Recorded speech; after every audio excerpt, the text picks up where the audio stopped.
So go day. So ang problema na diri karon is kanang sa labi na sa farmers ang kaning presyo sa kupras noon sa lubi mahal kay tungod lang pud sa aning nihit pud ang bunga sa lubi so malipit mahal pero ang one pod lubi nanihit. So naa ako diri sa may amo ang kuan kalubihan is wa gyud bunga gamay ra bag-o pa man kunin na siyang nahawanan namo. So ko is nahawanan niya ako ni perme but busy usahay sad kay ilibinag na ko'y business.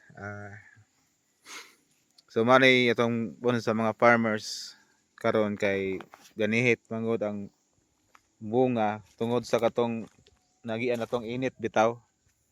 Init nga karon wa pa nakabalik ang mga lubi pero ang uban diri na naman na may mga kuano may mga bulok na ba. So experience na ako sa una kay nananggiti ako sa una during pandemic. Kung way bulok wa say tuba.